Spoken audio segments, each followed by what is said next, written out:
Assalamualaikum warahmatullahi wabarakatuh. Anak-anak hebat, alhamdulillah hari ini kita bertemu kembali dan akan membahas berkaitan dengan materi penerapan nilai-nilai Pancasila pada sila ketiga, empat, dan juga kelima. Ayo kita pelajari bersama. Anak-anak, apakah kalian masih ingat tentang simbol dari Pancasila yang ketiga dan bunyinya? Ya, Pancasila yang ketiga berbunyi Persatuan Indonesia dan disimbolkan oleh pohon beringin. Inti dari penerapannya yaitu berupa kerjasama, saling menghargai, rela berkorban, dan juga cinta tanah air. Kemudian, contoh penerapan di lingkungan keluarga. Ada saling menyayangi sesama anggota keluarga, kemudian contoh lainnya saling tolong-menolong dalam keluarga, dan bersama-sama membersihkan rumah. Itu adalah beberapa contoh penerapan dari sila ketiga yang dapat dilakukan di lingkungan keluarga.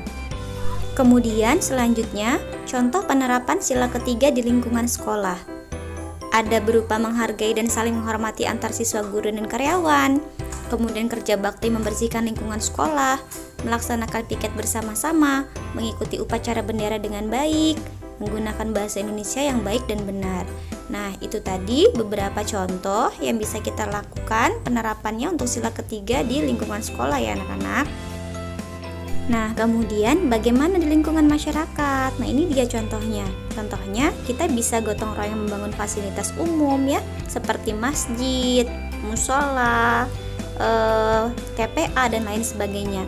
Kemudian mengikuti siskamling atau ronda dengan tanggung jawab, memakai produk dalam negeri, serta tidak membeda-bedakan suku, agama, ras, golongan.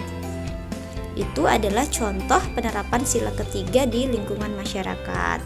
Nah, kemudian sila keempat, kerakyatan yang dipimpin oleh hikmah kebijaksanaan dalam permusyawaratan perwakilan yang disimbolkan oleh kepala banteng. Inti dari penerapannya adalah mengenai musyawarah mufakat ya, kemudian menghormati pendapat orang lain, kemudian tidak memaksakan kehendak, dan menjalankan keputusan dengan sebaik-baiknya. Kemudian, ini contoh penerapannya di lingkungan keluarga. Yang pertama, kita bisa sama-sama bermusyawarah merenovasi rumah ya.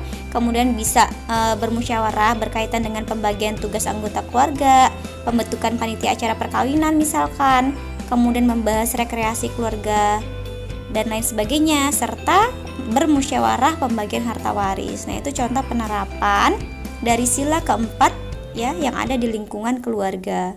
Selanjutnya, di lingkungan sekolah.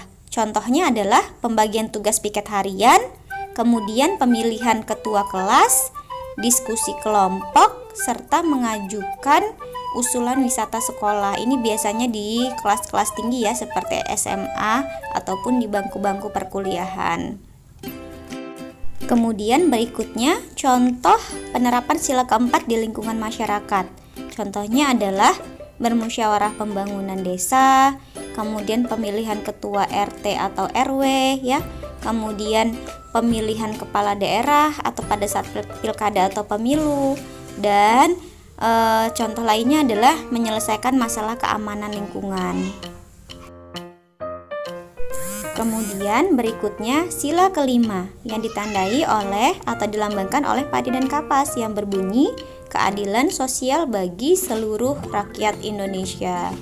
Nah, inti dari penerapan dari nilai sila kelima ini adalah berkaitan dengan sikap adil, kemudian menghormati hak orang lain ya, kemudian ada sikap hemat ya atau tidak boros, dan juga sikap hidup sederhana. Nah, ini contoh di lingkungan keluarga ya penerapan dari sila kelima. Yang pertama itu adalah pandai membagi waktu belajar, bermain, dan juga membantu orang tua ya. Jadi harus pandai membagi waktu ya.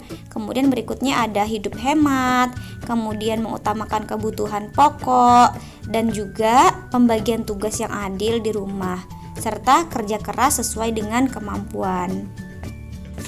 Kemudian penerapan di lingkungan sekolah, ada sikap gemar menabung, kemudian ada lagi rajin belajar ya, kemudian pembagian tugas piket dengan adil, serta tidak pilih kasih ya, baik guru maupun dari siswanya. Kemudian berikutnya contoh penerapan sila kelima di lingkungan masyarakat. Yang pertama itu ada mengadakan kegiatan sosial. Kemudian yang kedua, pembagian bantuan sosial secara adil dan tepat sasaran. Kemudian yang ketiga, semangat bekerja dan hidup sederhana. Serta yang terakhir, menggiatkan usaha koperasi. Nah, anak-anak, demikian contoh-contoh penerapan dari sila ketiga, 4, dan 5.